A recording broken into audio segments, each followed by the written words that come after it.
আজকে তোমার একটা ব্যবসা দেওয়ার কথা ছিল। আরিফুল, জি তোমার তো কখন থেকে খুঁজতাছি। জি আমি ওই যে উপরে ছিলাম, বৃষ্টির মধ্যে কইছিলা? এই ব্রিজের উপরে। আমার আসার কথা ছিল কয়টায়?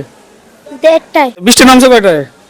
এই দেড়টার ওতে কি বৃষ্টির জন্য আমি আইতে পারি নাই। সমস্যা নেই। তোমার এই প্ল্যাটফর্মের কোনো জায়গা খুঁজে বাকি রাখি নাই। তোমার কি দেওয়ার কথা ছিল? এটা হলো কিসের ব্যবসা? পানির ব্যবসা। পানির ব্যবসা। চলো আমরা দেখি পানি কোথায় পাওয়া যায়। জি আরিফুল, তোমার পানি তো কিনা হয়ে গেছে নাকি? জি। আর একটা কি দরকার আছে? আর একটা ক্যারেট। ক্যারেট হলে তো আর কোনো কিছু বাকি নাই। এই পানিটা তোমার পানি তুমি নিয়ে নাও। আর তোমার ক্যারেটের ব্যবস্থা এখন আজকে করব, আগামী কালকে তুমি ক্যারেট পেয়ে যাবা। পানি তো কিনা হয়ে গেল, জি ব্যবসা তো শুরু করা লাগে নাকি? কোন থেকে কি ব্যবসা শুরু করা যায়? হ্যাঁ পানি তো আরো কিনা রাখছি নাকি? তো একটা একটা করে বেচতে হবে, আবার একটা করে জানিয়ে আসতে হবে, তাই তো? জি। কেস পানি বেচতে লাভ কয় টাকা? 115 টাকা।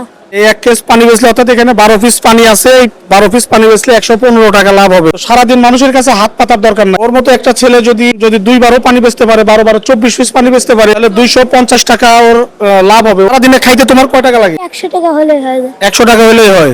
250 টাকা লাভ হলে প্রতিদিন 150 টাকা তোমার জমবে, তাই না?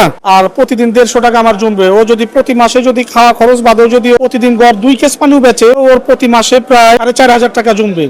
তো ওর মতো ছেলের যদি 4500 টাকা জমে, তাহলে ওর আর কিছু মানুষের কাছে হাত পাতার দরকার নাই। পোশাক আশাক থেকে শুরু করে খাওয়া দাওয়ার যাবতীয় খরচ কিন্তু ও চালাইতে পারবে। আরো ছেলে পেলেদেরকে এই ধরনের ব্যবসা দেওয়ার চেষ্টা করবো। এখানে কেউ যেন কারো কাছে হাত পেতে না খায়, নিজের মতো করে নিজে চলতে পারে, কারো কিছু ছিনাই নিতে না হয়। দোয়া করবেন আরিফুলের জন্য, যেন সফলভাবে এই ব্যবসাটা থেকে ও চলতে পারে। দেখা হবে অন্য কোনো ভিডিওতে অন্য কোনো দিন। আসসালামু আলাইকুম।